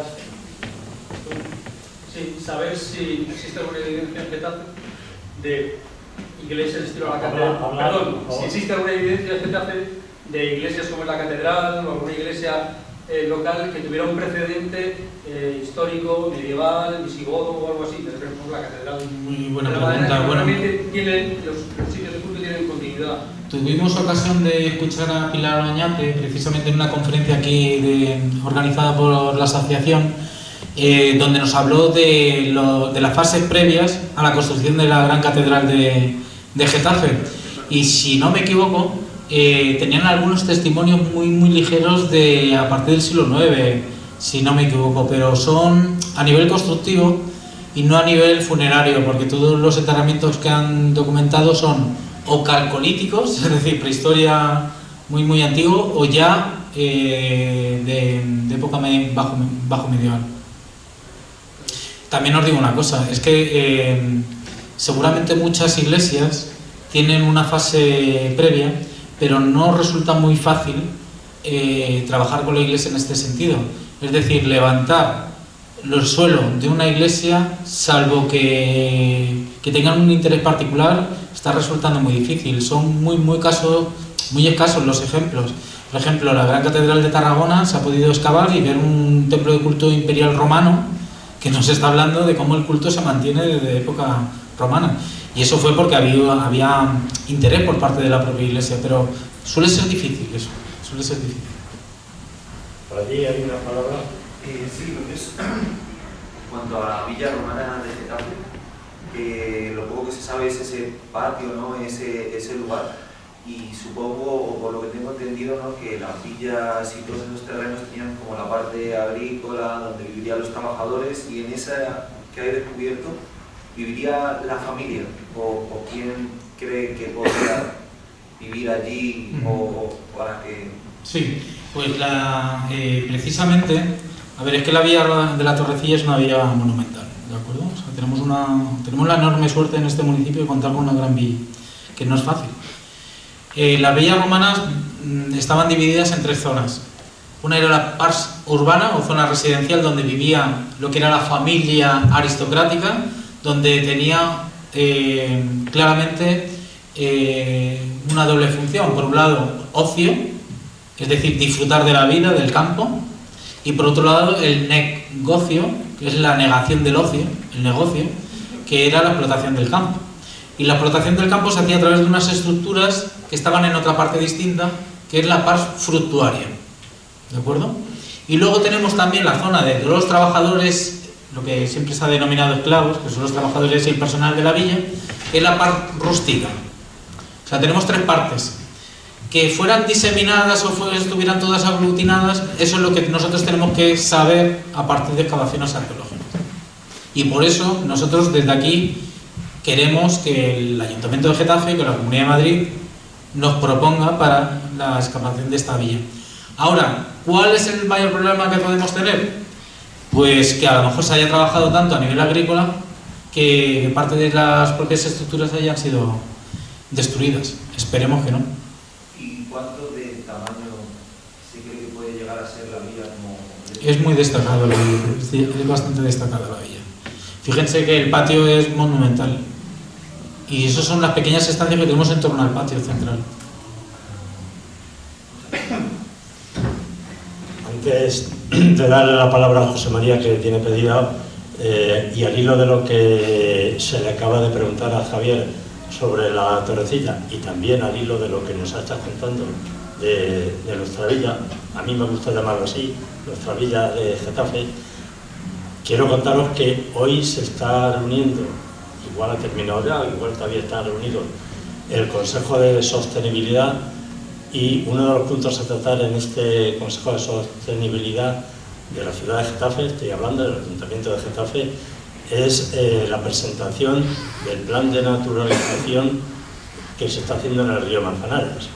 Quiero unirlo esto porque tiene una importancia vital para Getafe como tal plan de naturalización en el que se pretende, con intervención también del Ministerio de Ecología y Medio Ambiente, me parece que tiene otro nombre, pero me disculpo el país que no me viene ahora a la memoria, en colaboración con este ministerio se pretende renaturalizar una amplia zona, así como 300 hectáreas de los entornos del río Manzanares, de las márgenes del río Manzanares. Pues bien, eso también tiene que ver con la Torrecilla, porque la Torrecilla está justamente a las orillas del río Manzanares y tiene que ver con la declaración de bien de interés cultural que ha protagonizado y que está en curso en la Comunidad de Madrid, porque coge, no sabemos si completamente o parcialmente, coge esa zona que se va a previsiblemente a expropiar, se va a renaturalizar y por tanto se va a expropiar. Está incluido. Bien, entonces eso supone que esta planificación por parte del Ministerio y Ayuntamiento viene a coincidir y armonizar con la declaración de Vic, y entonces nos podemos encontrar nada menos que con una zona, esperemos que en pocos meses o en pocos años, una zona declarada bien de interés cultural, es decir, máxima protección, y por otro lado ya expropiada, libre de propietarios particulares que puedan obstaculizar la excavación. Creo que eso es una buenísima noticia si se llega a producir. Estamos a la expectativa de que se produzca, pero diría casi el 98%. Pues si lo dice. Os iba a comentar una cosa. En la Comunidad de Madrid, a diferencia de otras administraciones, yo creo que esto sí que lo hacen bien. No se puede excavar a nivel sistemático, es decir, como estamos excavando las universidades, si el terreno es privado. ¿Por qué? Porque tú comienzas a excavar, encuentras una gran villa, por ejemplo, ha pasado en Noeda, en Cuenca, y resulta que el propietario pide dinero. Y aparecen mosaicos y pide más dinero. Y si los mosaicos son impresionantes, pide más todavía. ¿Cuál es el problema? Que al final estás invirtiendo dinero público sobre un terreno privado, y aquello, si él decide, a lo mejor el museo no se puede entrar, ya hay otros problemas. Entonces, en eso la Comunidad de Madrid lo tiene muy claro.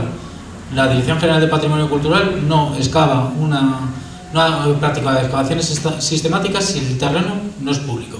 Con lo cual ahí, lo primero que ha tenido que hacer precisamente el Ayuntamiento de Getafe es mover ficha, y la enorme suerte que tenemos con la villa es que se encuentra precisamente en la ribera del Manzanares, con todo un plan que hay ahora mismo, efectivamente, que se está gestionando a nivel europeo, con fondos europeos.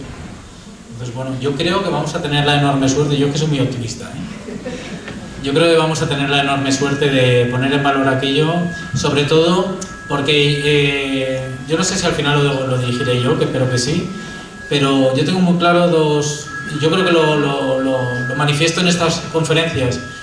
Tengo muy claro que no solamente va a ser una excavación para la ciencia, sino que va a ser una excavación para la sociedad.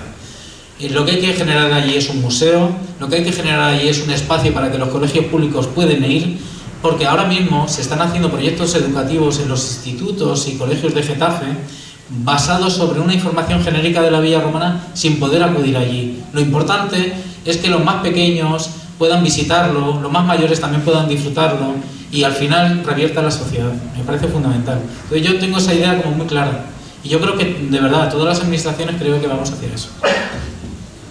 Pues plenamente de acuerdo con eso, y yo lo que como representante aquí en la mesa y en esta charla de la Asociación Amigos del Museo de Getafe, estoy convencido que nuestra asociación apostará y apoyará y hará lo que esté en su mano por colaborar en esa asociación, en esa excavación, y ahí nos vamos a fijar muy mucho en el ejemplo del Boalo, que yo tuve ocasión de visitar en una magnífica conferencia que también dio Javier Salido, y que yo creo que esta asociación tiene que pensar en la invitación que ha hecho Javier de hacer esa visita al Boalo, tomar nota, y que cuando, ojalá que pronto, llegue esa excavación de la Torrecilla, nuestra asociación, miembros de nuestra asociación, podamos estar ahí, aunque solamente sea para llevar el botijo a los que saben del tema y a los arqueólogos que estén currando ahí.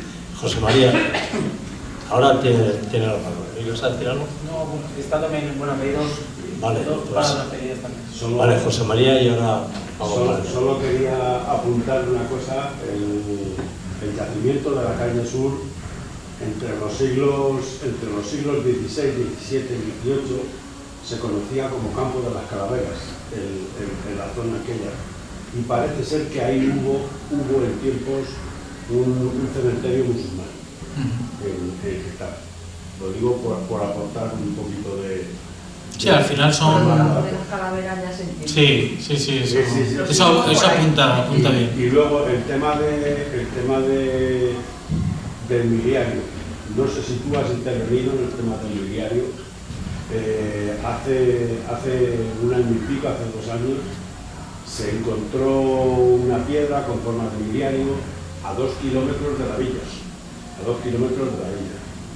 Que yo creo que debe de coincidir plenamente con una subsidiaria del itinerario 24 de Antonino. Estoy seguro. Pero se sabe ya, se ha estudiado, se sabe si es un miliario o no lo es, se sabe si por ahí hay una continuidad hasta la villa romana. ¿Sabéis algo más de ese estudio? A ver, ahí sí, es lo que os comentaba antes. El propietario me contactó a través de la Comunidad de Madrid. Yo fui a verlo, efectivamente no era una columna, posiblemente sea un miliario. Y lo que pasa es que cuando se pasaron las prospecciones de georradar se vio que ahí no pasaba la vía. Entonces, ¿qué puede ser? Este tipo de... Bueno, para que lo entienda todo el mundo, el miliario marcaba las millas cada 1,5 kilómetros en una vía romana. Entonces son este tipo de piezas que sirven sobre todo para labores agrícolas, a modo de trillo. Se utiliza para pasar por encima del cereal. Entonces son piezas que se mueven mucho. Entonces no tiene por qué estar a pie de la vía antigua romana, aunque coincidía. La verdad es que la zona tenía pinta de que podía ser. Había restos también de... Pero vamos, tampoco puedo confirmar al 100%, sobre todo porque está grabado, que aquello fuera un biliario, pero tenía buena pinta. Que también había restos de cemento romano.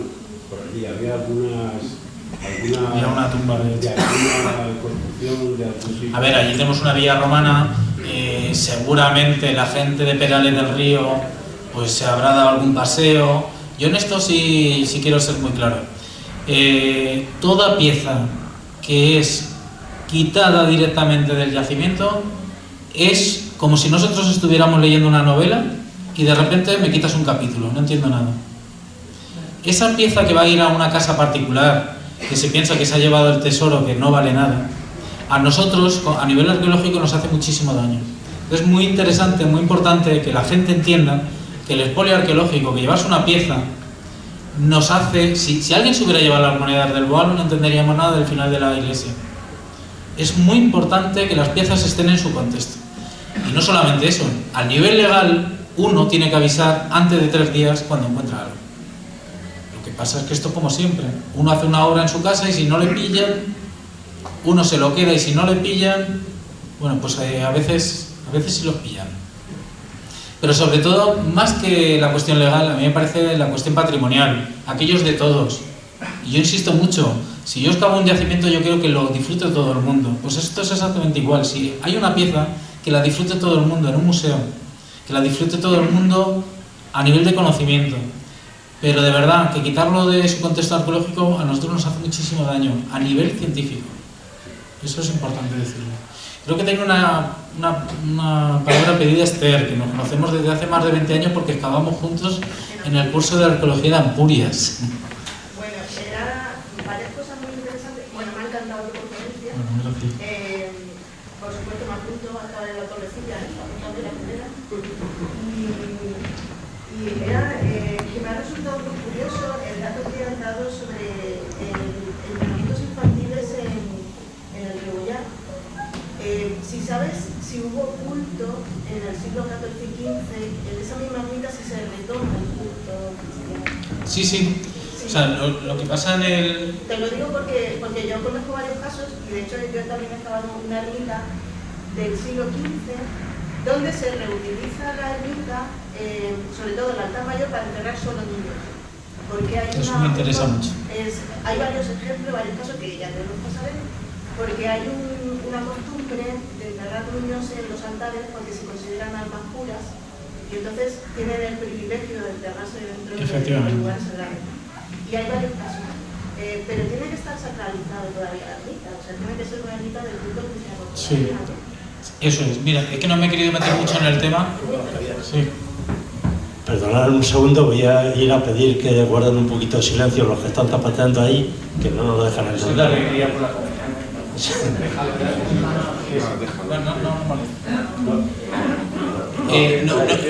Voy a contestar muy rápidamente. Es que no me he podido meter mucho a hablar del yacimiento, pero si te das cuenta, la iglesia visigoda llega aproximadamente hasta aquí. Todo lo que tenemos aquí es una ampliación del siglo XV. El momento en el que, fíjate, toda la ampliación que tenemos aquí, se ve perfectamente cómo los muros se adosan a la iglesia visigoda. Aquí se ve muy bien. Y aquí hay dos cosas interesantes. Por un lado, la fuente esta antigua nos dicen que no se debe enterrar frente a la entrada principal de la iglesia visigoda, y solamente tenemos un pequeño enterramiento en un individuo infantil que no hemos podido fechar, pero que posiblemente sea muy posterior a la época visigoda. Pero fíjate cómo todo el cerrillo, lo digo ya, está completamente lleno de tumbas, lo podéis visitar, salvo toda la parte que hay frente a la entrada principal. Entonces, ¿qué es lo que pasa en el siglo XV? Aquí se ve muy bien. Tú que tienes ojo arqueólogo, y voy a tratar de explicarlo al resto. Fíjate que aquí tenemos el suelo visigodo y aquí tenemos el suelo del XV. Se ve perfectamente la segunda fase. Y esta es la cabecera del XV. ¿De acuerdo? Entonces, efectivamente, lo que se ha hecho aquí en el siglo XV es una antigua iglesia visigoda, se reocupa, se reconstruye, se reforma, se amplía la nave, y ahora colocan los 9 niños en relación, y eso es muy interesante también. Es que claro, no me quería meter mucho en el detalle, pero ya que lo dices, aquí hay una estructura muy rara que no sabemos interpretar, que muy posiblemente está desmontando un muro que venía aquí, porque aquí es muy típico en las iglesias visigodas que haya habido un muro separando el coro, que es esto de aquí, de la zona de los fieles. Se desmonta ese muro y con esas mismas piedras construyen lo que puede ser un pequeño altar, y todos los niños, los 9, están colocados asociados precisamente a esa estructura en relación a lo que comentas. Entonces me interesa muchísimo la bibliografía que me dices, porque es precisamente esto lo que estamos viendo. ¿Y es una estructura aérea o subterránea? No, está apoyada directamente en el terreno. Hemos intentado estudiar para ver si podría cobijar, por ejemplo, agua, para que fuera una especie de pila bautismal, pero no. Parece más bien como una zona de algo sagrado, algo sagrado que no sabemos darle sentido. A mí me apareció en la ermita que excavé también unos círculos. ¿Dónde es la ermita? En Cádiz, en el puerto de San María. Y no la de la silla del Papa, ¿no? No, ya te contaré. Y le llaman sacrarios. Sí. Son lugares donde se echaba el agua bendita, porque una vez que se bendice no se puede reutilizar para otra cosa. Entonces tienen un lugar especial en las iglesias donde el agua bendita se deposita. Y también tengo el mismo caso, o sea que los niños están Sí. A ver, la hipótesis de los antropólogos desde el principio fue pensar que efectivamente esos niños que no reciben el agua bendita van al purgatorio. Entonces la idea es enterrarlos dentro de la iglesia, que está sacralizada, para darle una protección divina. Esa es la teoría. Pues tenemos que hablar entonces. Sí, sí. Mariano. La construcción de las ermitas era condición sine qua non que hubiera habitantes o viviendas alrededor, o eran otras las circunstancias que se daban para construir una ermita en las afueras de los núcleos urbanos. Pues también muy buena pregunta. El problema es que como muchas veces no encontramos el poblamiento asociado a las iglesias, pues no sabemos si es una iglesia rural aislada o no. En nuestro caso, en el Rebollar, os debo decir lo siguiente. La iglesia del Rebollar está en un cerrillo completamente plagado de tumbas, ¿vale? Cada vez que estamos excavando aparecen un montón de tumbas. Tumbas tan importantes como las de dentro de la iglesia, que esta es otra idea también que nos tenemos que quitar. Parece como que los importantes se entierran dentro de la iglesia y el resto no, el resto llegaron más tarde, la iglesia ya estaba ocupada y se entierran con el mismo tipo de ajuar, ¿de acuerdo? En el caso del Rebollar hemos encontrado estructuras que todavía tenemos que excavar, pero parece que podrían corresponder al poblamiento asociado a la propia iglesia, pero esto lo tenemos que confirmar, ¿de acuerdo? Luego a unos 500-600 metros tenemos documentadas tumbas excavadas en la roca, es decir, que el poblamiento llegaba mucho más allá. Entonces, el problema es que como muchas veces se enterrarían en forma de cabaña, a veces no se ha podido asociar con las iglesias, ese es el problema. Pero cada vez lo vamos entendiendo mejor, el asunto. Pensar en una aldea asociada a la iglesia, yo creo que va bastante bien encaminado con algunas de las iglesias que están apareciendo. Pero a veces no, a veces están aisladas, como Barrazar o Melque. Y luego la segunda pregunta, la más interesada, cuando terminen las preguntas, quiero que me contestes. Es una cosa interesante. Yo solo quería preguntar, ¿el arte visigodo y el arte visigótico es lo mismo? Claro, es que lo de visigótico es una forma de hablar así más a nivel popular. Visigodo, arte visigodo. Claro, es que yo he ido a algunas iglesias y me decía, es de arte visigótico. No Visigótico, es como se decía antiguamente. Visigodo. Completamente. A ver, hoy en día hablamos de periodo tardoantiguo, porque periodo tardoantiguo, ¿qué es? Esa fase de transición entre el quinto y el 8, ¿de acuerdo? Que no se sabía muy bien qué era esa fase de transición, se llamó periodo tardo antiguo, lo que es más tardío de lo antiguo, ¿de acuerdo? Es más correcto que hablar de periodo visigodo. ¿Por qué? Porque el periodo visigodo, por ejemplo, en nuestro territorio es fácil. Estamos cerca de Toledo, sabemos que propiamente del reino visigodo, ¿no? Pero los visigodos marcan una época. Es periodo tardoantiguo, realmente, ¿de acuerdo? Es que son términos difíciles. También está el alto medieval, que también es el momento, porque el alto medieval va del 5 al 10, del 5 al 10. Sí, una última pregunta ya para José María. Yo te quería preguntar una cosa. ¿Qué importancia tiene para la villa romana de la Torrecilla el que se hayan encontrado nácares? ¿Qué puede aportar al individuo como al dueño de la Torrecilla? ¿Quién era el dueño? ¿Podía ser algún personaje importante para que tuviera nácares en un momento determinado? El nácar, en el caso de la villa romana de la Torrecilla, parece que estaba recubriendo una pequeña cajita que nos está indicando que eso es un objeto valioso, que, por un lado, eso nos indica que el propietario, el dominus de la villa, tenía un poder adquisitivo bastante alto. No han aparecido mosaicos, pero tenemos materiales muy suntuosos, muy nobles.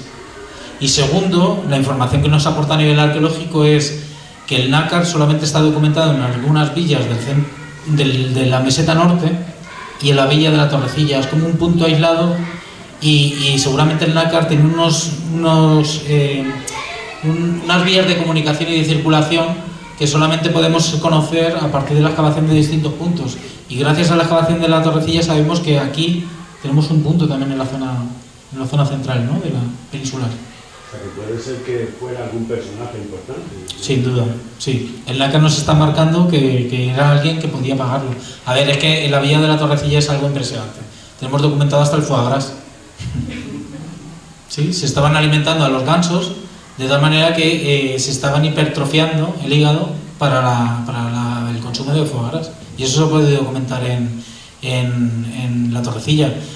Yo no sé cuántos gatos que servían como mascota en época medieval fueron cuidados de forma tan cuidadosa, ¿no?, como el gato que se ha encontrado en la villa de la Torrecilla, donde sabemos que le aplicaron una especie de escayola, porque sabemos que el hueso del gato se pudo arreglar y que pudo caminar. Y eso era porque era un animal doméstico, una mascota que fue muy cuidada. Eso es solamente propio de una civilización que está muy por encima de lo que vemos normalmente, claro. Pues a ver si tenemos pronto.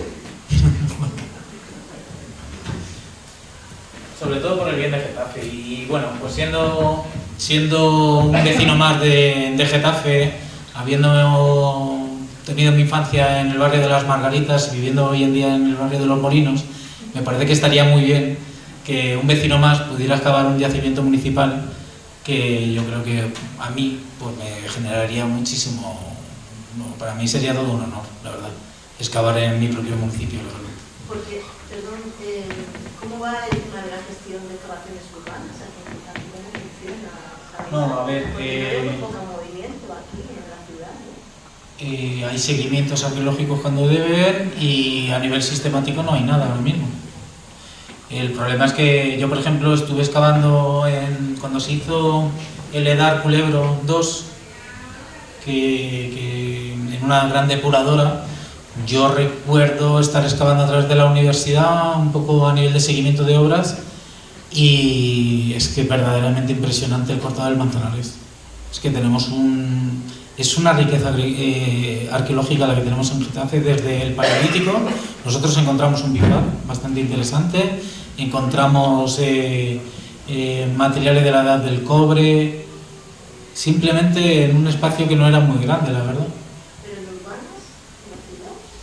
Aquí seguimientos, no, es que tampoco, claro, el seguimiento debe ser si en la carta arqueológica está identificado, ¿no?, el yacimiento, y si no se ha identificado, no se ha hecho una carta arqueológica, me imagino que cada vez que metan, debe haber, claro. Pero vamos, que está claro que si metieran la obra en la calle Sur deberían de haber alguien. No, pero por ejemplo, la ermita de San José, yo estoy convencida de que en algún momento hay que tener mucho cuidado alrededor si hay algún solar que se haya construido, que hay un alargo muy grande. Hay que tener mucho cuidado. Bueno, por suerte ahí la periferia, vamos, esas iglesias que son antiguas, hay que tener mucho cuidado. Sí, sin duda. La catedral de Getafe dio mucho de sí. Sí. Lo digo como advertencia. Para que alguien esté pendiente de ese tema. Sí, totalmente. Saben, es que no sé si saben a nivel más general, existen dos tipos de excavaciones, ¿de acuerdo? Las excavaciones que son más de urgencia, que suelen hacer empresas de arqueología, que es seguimiento de obras, pues se va a hacer un edificio, un hospital, una carretera, y en zonas sensibles a nivel arqueológico debe haber un arqueólogo pagado por la empresa con el constructor que tienes aquí para documentar todo lo que vaya saliendo, y si tiene una entidad importante hay que pagar la obra. Y luego estamos también excavaciones sistemáticas, que se llaman, que es excavaciones que hacemos, por ejemplo, todos los veranos desde las universidades generalmente públicas, y esto yo creo que hay que defenderlo más en un día como hoy, que estamos exigiendo a las universidades públicas que se nos oiga y que se otorgue un presupuesto digno por parte de la Comunidad de Madrid. Yo creo que eso también hay que decirlo, porque somos nosotros, las universidades públicas, las que estamos metiendo recursos para que el patrimonio sea reconocido por todos. Y ahí lo que hacemos son excavaciones sistemáticas, es decir, en un terreno público vamos excavando poco a poco y se va estudiando, cosa que no es fácil cuando tienes una empresa, porque una empresa necesita de comer y ir investigando a la vez no es fácil. Y yo creo que ahí también hay que honrar la labor de las empresas de arqueología que luego publican, que no es fácil, la verdad. Javier, ¿sabes si has sabido algo de las tratas que se han hecho en lo del Hospitalito San José?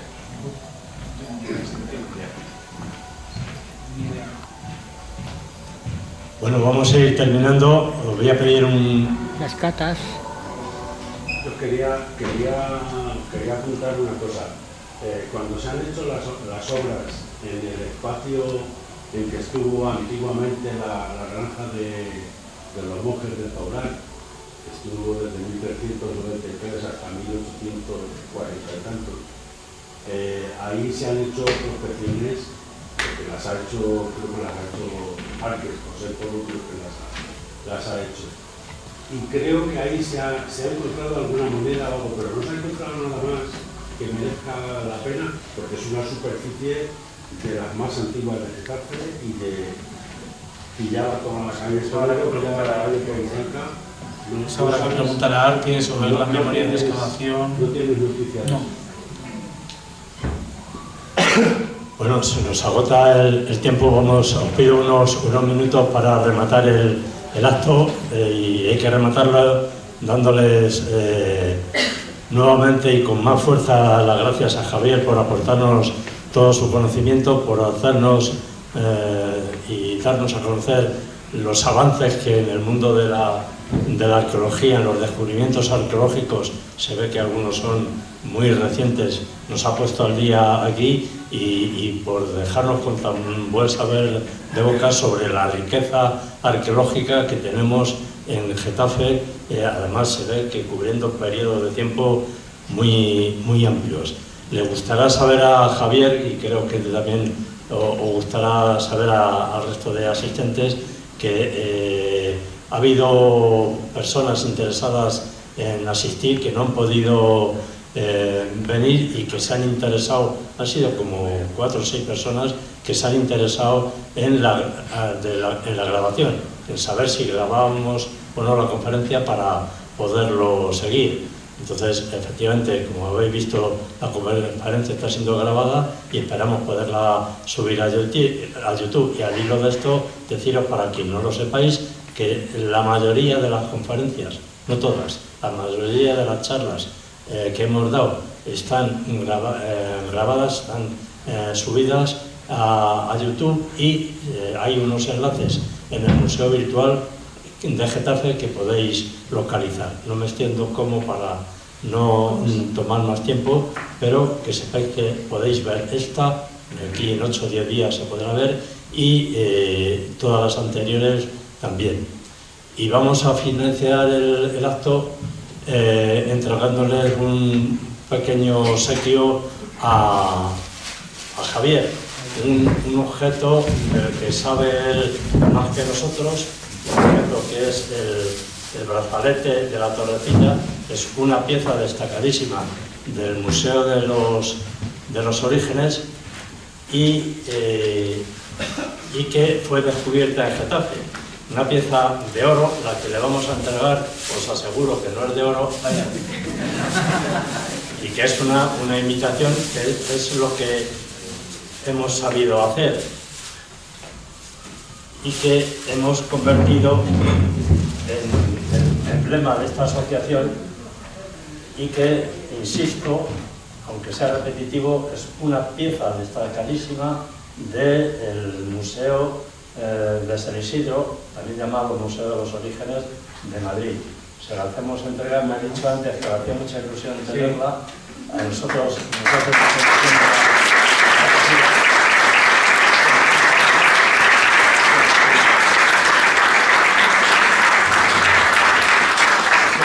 siempre acompañamos para otros. A Javier no le hace falta esta información, transformar información de lo que es el brazalete, pero esto que está aquí escrito, Javier solo sabe también del brazalete y su su historia arqueológica también tenéis información en el Museo Virtual de Getafe. También le vamos a hacer entrega de lo que hasta ahora es la colección de libros que hemos hecho en nuestra asociación. Libros todos de Getafe, el libro Sur, que ha sido el último, el libro Jata Getafe del siglo X al XXI, escrito por Marcial Donado, este otro que trata sobre el tema aeronáutico, enlazado con la guerra civil y la evacuación a Reus de la fábrica de construcciones aeronáuticas, y este otro que es Industrias Aeronáuticas en Getafe, de José María de Alpingarón, que tenemos aquí presente con nosotros. Todos estos para él, y nada más, una vez más, repetir el agradecimiento. Y bueno, queda una pequeña cosita que se ha quedado por aquí. Más cosas ya. Sí. Esto es nuestro cartel anunciador que le entregamos también a cada uno de los ponentes. Lo pondré en mi despacho. Si quieres, muchas gracias. Que te lo plastifiquemos, lo plastificamos. Muchísimas gracias. Nada más, quiero daros las gracias y sentir que si queréis apoyar a la asociación y colaborar a difundir lo que hacemos, ahí tenéis nuestra hoja de inscripción para apoyar. Muchas gracias a todos. Gracias.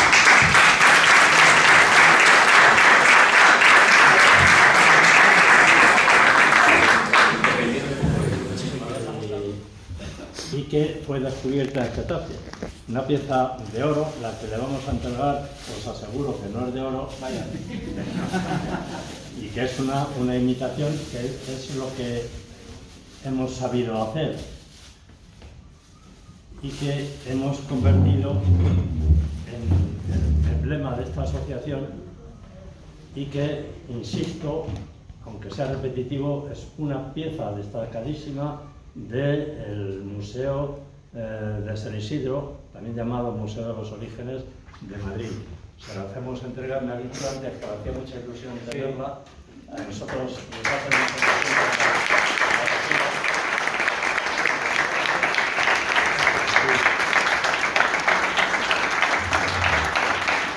Siempre acompañamos para otros, para Javier no hace falta esta información, transformar información de lo que es el brazalete. Pero esto que está aquí escrito, Javier solo sabe de... Lo ha escrito él. También del brazalete y su historia arqueológica, también tenéis información en el Museo Virtual de Getafe. También le vamos a hacer entrega de lo que hasta ahora es la colección de libros que hemos hecho en nuestra asociación. Libros todos de Getafe, el libro Sur, que ha sido el último, el libro Jata Getafe del siglo X al XXI, escrito por Marcial Donado, este otro que trata sobre el tema aeronáutico, enlazado con la guerra civil y la evacuación a Reus de la fábrica de construcciones aeronáuticas, y este otro que es Industrias Aeronáuticas en Getafe, de José María de Alpingarón, que tenemos aquí presente con nosotros. Todos estos para él, y nada más, una vez más, repetir el agradecimiento. Y bueno, queda una pequeña cosita que se ha quedado por aquí.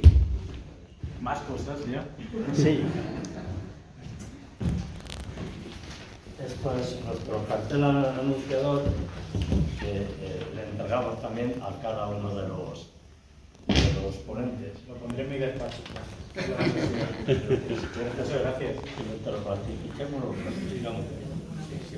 Nada más. Quiero daros las gracias y sentir que si queréis apoyar a la asociación y colaborar a difundir lo que hacemos, ahí tenéis nuestra hoja de inscripción para apoyar. Muchas gracias. Gracias.